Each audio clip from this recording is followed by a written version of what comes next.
Nous sommes à Moscou en 1980. Un physicien du nom d'Alexander Chernetsky travaille dans la même direction que Tesla, mais dans un laboratoire. Parallèlement à ces mesures, il installe un dispositif rudimentaire de lampes électriques qui indique la quantité d'énergie produite. Sous certaines conditions, à des tensions élevées et des fréquences rapides, il remarque un effet étonnant. Il note dans ses carnets une élévation de la tension électrique au cœur de l'appareil et une augmentation de la production d'énergie. Sur une période de 4 ans, ses recherches indiquent que cet appareil peut générer 5 fois plus d'énergie qu'il n'en consomme. En Russie ou ailleurs, très peu de scientifiques prennent ces déclarations au sérieux. Mais un physicien de haut niveau qui vient d'Occident et s'intéresse aux limites de la science rend visite à Chernetsky en 1991. Il m'a emmené voir son appareil. C'était une démonstration spectaculaire. J'étais impressionné. Je suis rentré à l'hôtel. C'était ma première nuit à Moscou et je n'ai pas beaucoup dormi. J'étais perplexe. J'essayais de comprendre comment ça pouvait marcher. Je me demandais quel principe était réellement en jeu. Dans ses articles, Chernetsky parle d'exploiter l'énergie du vide, un langage qui rappelle celui de Tesla. Le rapport publié par l'agence de presse russe Novosti décrit quelques-unes des conséquences potentielles extraordinaires, parmi lesquelles la production d'une énergie nouvelle non polluante. Motivé par ce qu'il a vu, Putov prend des dispositions pour permettre à Chernetsky de poursuivre ses travaux aux États-Unis. Le Russe meurt subitement en 1992 et personne ne reprend ses recherches. Les travaux de Tesla, Chernetsky, Jim Griggs et d'autres sont largement ignorés de la communauté scientifique, probablement parce que si les scientifiques osent se mêler de cette aventure révolutionnaire, leur réputation ainsi que les crédits qui leur sont accordés se trouveraient menacés. Mais les choses sont en train de changer. La liberté qu'apporte l'Internet s'attaque au monopole de la communauté scientifique, dominée par le sacro-saint jugement des pairs. Avec la mise en lumière de ces appareils, 1 ou 2 scientifiques de l'establishment commencent à se pencher sur ces problèmes. En effet, ces résultats surprenants trouvent peut-être une explication dans les lois actuelles de la science, en l'occurrence un concept appelé énergie au zéro absolu.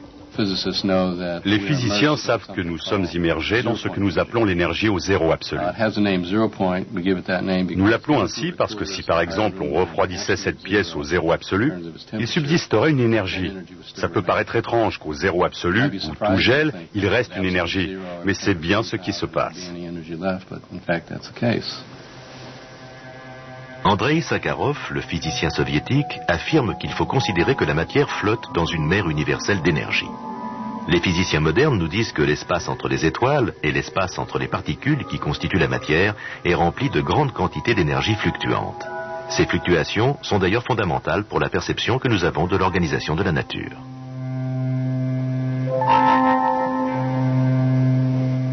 Si l'on prend un atome avec son noyau et ses électrons en orbite, les physiciens modernes nous disent qu'il y a un certain flou entre les niveaux d'énergie des électrons, un peu comme le flou d'une photo. On ne peut pas déterminer à la fois la position et la vitesse des électrons. De plus, les fluctuations aléatoires des niveaux d'énergie peuvent être assez intenses pour faire spontanément surgir du vide des paires de particules et pour les faire disparaître à nouveau. Comme Einstein nous l'a enseigné, l'énergie se transforme en matière et redevient énergie. C'est l'une des manifestations les plus extraordinaires de l'énergie au zéro absolu. En quelle quantité cette énergie existe-t-elle? Sera-t-elle jamais exploitable? Il semble que cette énergie soit assez intense. Le prix Nobel Feynman et l'un des protégés d'Einstein, Wheeler, adoraient commenter le degré d'intensité de cette énergie. Wheeler disait qu'il y avait assez d'énergie dans le volume d'une tasse à café, et même bien plus qu'assez, pour faire évaporer l'eau de tous les océans de la planète. Les implications sont loin d'être négligeables. Ça pourrait aller de la pile de votre brosse à dents électrique, qui ne s'use jamais, à l'alimentation en énergie des porte-avions et des engins spatiaux. Si l'énergie au zéro absolu existait, et si on pouvait l'exploiter, ce serait comme si on était à côté du plus grand barrage du monde.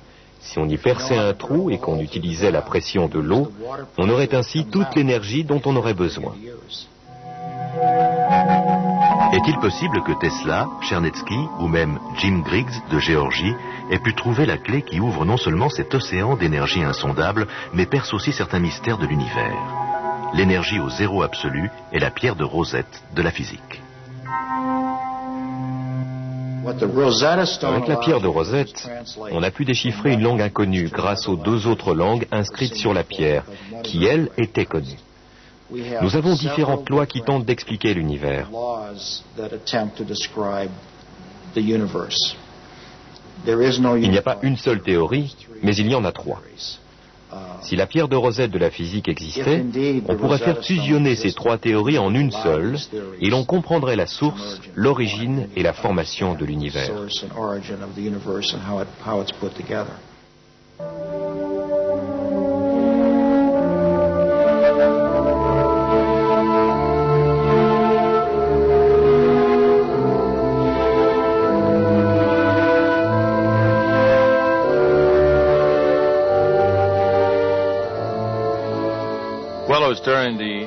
C'était pendant l'embargo pétrolier contre les États-Unis.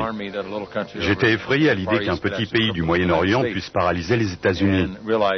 Quand j'ai découvert que toute l'industrie américaine et le monde entier dépendaient entièrement de l'approvisionnement et de l'utilisation de l'énergie, il m'a semblé essentiel de trouver une source d'énergie alternative.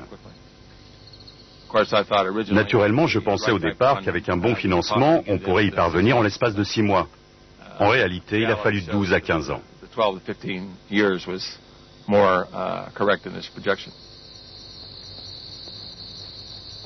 Dans les années 70, Stan Meyer se lance seul dans l'aventure. Son but est de résoudre les problèmes énergétiques de l'Amérique. Il décide d'utiliser l'eau, la réserve mondiale la plus abondante d'hydrogène, combustible au demeurant bien plus puissant que le pétrole. Meyer se bat pendant 15 ans pour que l'on prenne son invention au sérieux. La plupart des inventeurs sont des solitaires. Il faut avoir une carapace et ne pas dépendre des autres parce que personne ne vous aidera. Il est très fréquent qu'une invention soit dérobée à son inventeur. À mes débuts, on m'a même volé des brevets. J'ai appris à mes dépens.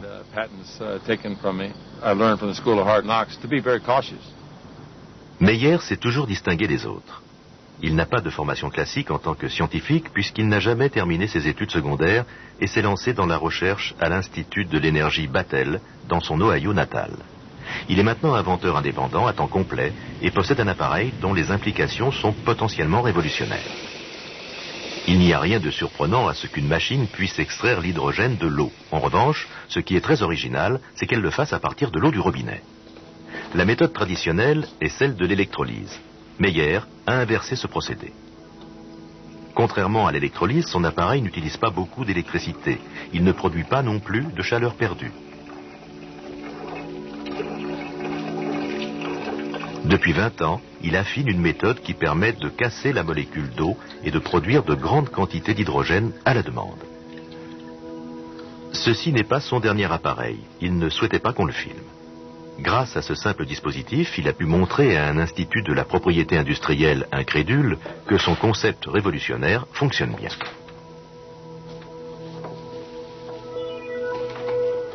Des barres en alliage métallique servant d'électrodes sont logées dans un bac en plexiglas rempli d'eau. Une tension d'alimentation normale est appliquée via un transformateur. Mais le dispositif utilise très peu de courant, moins d'1 demi-ampère. Le résultat est spectaculaire. L'hydrogène se dégage dès la mise sous tension. Meyer déclare que la clé de son système repose sur les composants électroniques qui contrôlent l'alimentation en courant des barres à une fréquence atteignant 20 000 Hz par seconde. D'une manière qui n'est pas immédiatement visible, ce procédé transforme l'équation. L'électrolyse normale consomme 3 fois plus d'énergie qu'elle n'en produit sous forme d'hydrogène. Dans l'appareil de Meyer, c'est l'inverse qui se passe. Il semble produire plusieurs centaines de pourcents d'énergie de plus que ce qu'il consomme. Stan fait référence aux mêmes éléments que ceux qui ont essayé d'exploiter l'énergie au zéro absolu. Il y a les hautes fréquences et les hautes tensions. L'association des deux semble parfois déclencher un phénomène. En Russie, Chernetsky le désignait comme une décharge critique, auto-entretenue. Le tube s'auto-alimentait. Quand Stan obtient cet effet, les quantités d'hydrogène et d'oxygène produites par ces deux électrodes sont une fonction discontinue. L'eau atteint presque le point d'ébullition. Si je réalisais cette expérience en électrochimie classique, j'aurais besoin de courant et la température de l'eau s'élèverait d'1 degré toutes les 2 secondes. Le système de Stan, lui, fonctionne pendant une demi-heure et la température de l'eau reste inchangée. Il y a quelque chose de différent. Meyer reproduit cette expérience sans difficulté. Et cela représente pourtant une révolution extraordinaire.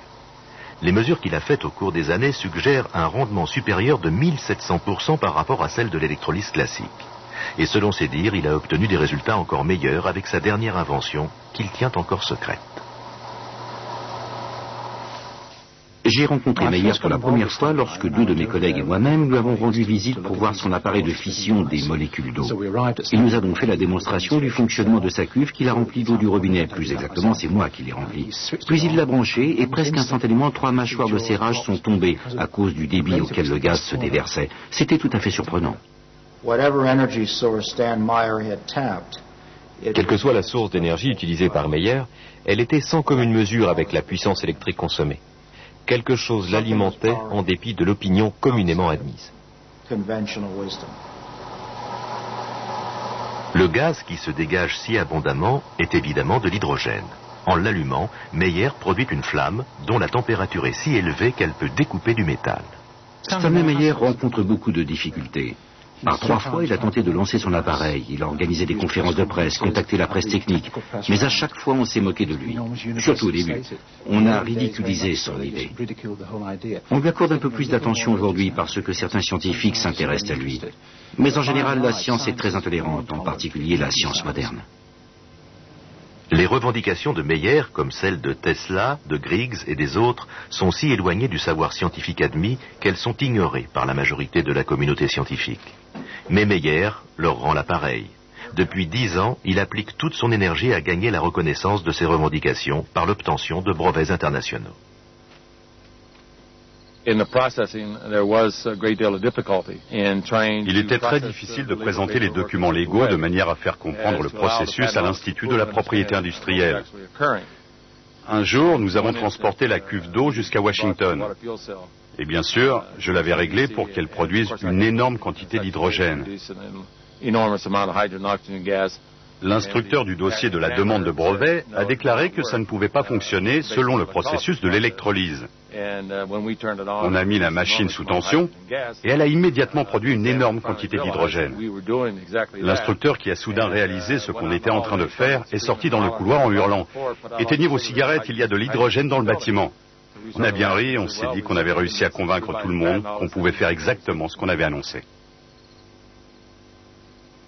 Malgré cela, l'Institut de la propriété industrielle américain a attendu 3 ans avant de leur accorder un brevet pour leur machine.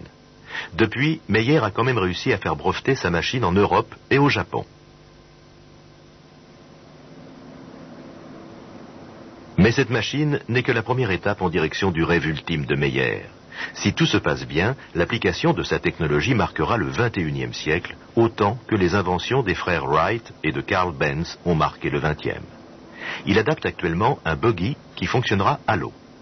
Il n'aura pas de réservoir d'essence, ni de conteneur d'hydrogène, juste un réservoir d'eau. Il a inventé un appareil appelé séparateur d'eau pour remplacer la bougie d'allumage. L'eau injectée dans le moteur est fractionnée en hydrogène et oxygène et sert de combustible. Actuellement, il travaille sur un équipement universel capable de modifier n'importe quel moteur. Il espère en faire la démonstration sur ce véhicule d'ici 12 mois. Évidemment, utiliser de l'eau comme combustible est exceptionnel, car elle ne produit que de la vapeur d'eau. On résout ainsi les problèmes de pollution de l'environnement. En utilisant de l'eau, on préserve l'équilibre de la planète. Meyer avoue qu'il protège ses inventions au point d'en devenir paranoïaque. La plupart de ceux qui l'ont approché le décrivent comme un excentrique et pensent que sa voiture n'est que pure folie. Mais la folie et le génie font bon ménage. Meyer partage avec de nombreux inventeurs un problème bien plus important que la paranoïa. En tant qu'ingénieur ne possédant aucun bagage scientifique, il doit franchir un énorme obstacle, parvenir à communiquer avec les scientifiques. La langue utilisée par les inventeurs pour décrire leurs découvertes n'est pas celle que j'utilise en tant que scientifique. Je dois donc traduire sous une forme qui ait du sens pour moi afin de comprendre ce qu'ils essaient de dire.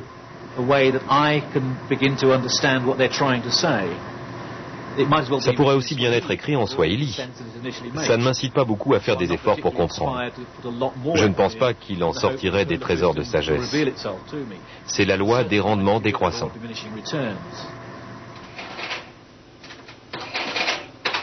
Il ne s'agit pas uniquement d'un problème de communication. Un large fossé sépare les scientifiques et les inventeurs. En effet, la plupart des scientifiques refusent totalement de risquer leur réputation pour traiter des sujets qui n'ont pas une origine purement scientifique. La peur du ridicule empêche un grand nombre de scientifiques de se pencher sur certaines questions. On vous considère comme un paria. Vous ne voulez pas que vos collègues vous surprennent à vous abaisser à une telle vulgarité.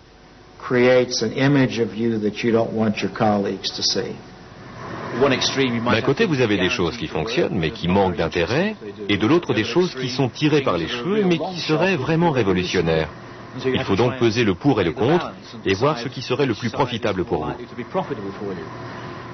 Ensuite, une fois que vous avez fait votre choix, pensez à la stratégie.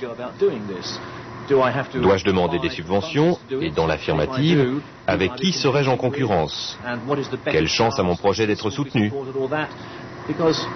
Parce que dans le domaine scientifique où je travaille, il ne faut pas compter avoir une idée le vendredi et commencer les expériences le samedi. Il faut des mois, voire des années de préparation.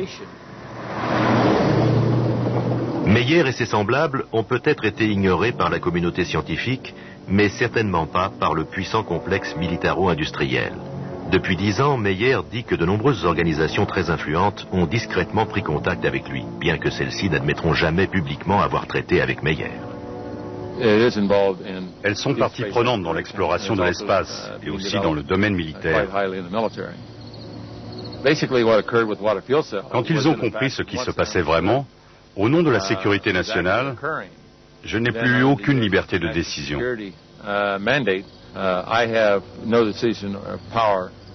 Les militaires de la NASA ou le gouvernement fédéral étaient libres d'utiliser ou non mon invention à leur convenance. La NASA tente par tous les moyens de reconquérir un peu de sa gloire perdue. Face à la résistance du Congrès, l'époque des budgets illimités investis dans la conquête spatiale est révolue depuis longtemps. En soutenant une nouvelle source d'énergie qui respecte l'environnement, elle retrouverait des appuis solides.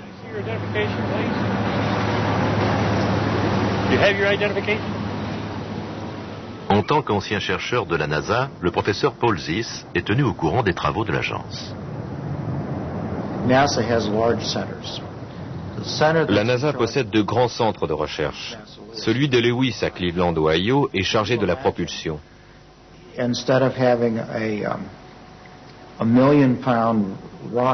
Imaginez qu'au lieu d'avoir une fusée de 453 000 tonnes, dont 400 000 tonnes de carburant, vous ayez un dispositif qui sépare les molécules d'eau et alimente les moteurs, sans aucun composé explosif. Si la confirmation publique d'un contact de la NASA était faite, cela donnerait un fameux coup de pouce à la technologie de Meyer. Mais Paul Ziss dit que ces accords se font toujours en secret. Ils cherchent de nouvelles sources d'énergie. D'après mes informations, ils ont effectivement travaillé avec Stan. Ils ont essayé de comprendre ce qu'il fait et ils ont passé un contrat avec lui. Je comprends aussi pourquoi, face à l'administration de Washington et au contrôle du Congrès, ils ne l'admettront jamais publiquement. Ce qu'ils feraient serait immédiatement en but à la suspicion et considéré comme une menace.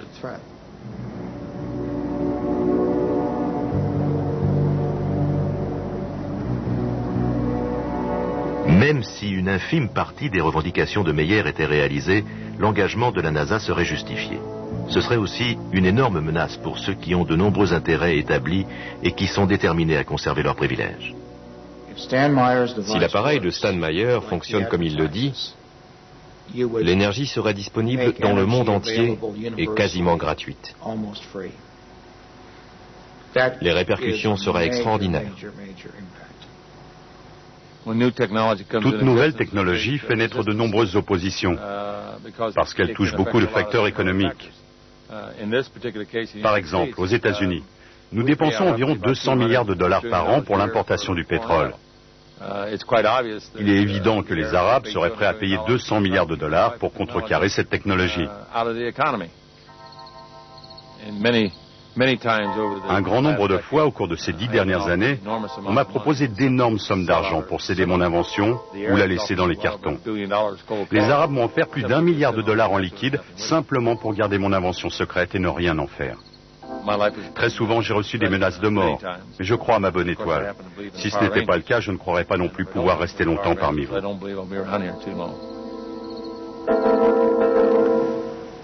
Si l'invention de Stadtmayer fonctionnait, tous les moteurs à piston et toutes les turbines à gaz du monde entier pourraient fonctionner avec son convertisseur.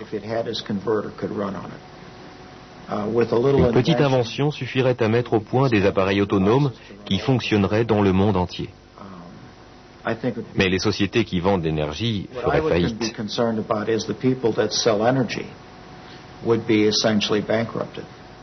C'est exactement ce qui est arrivé au chariot Conestoga avec l'arrivée du train ou au Poney Express avec l'avènement du télégraphe.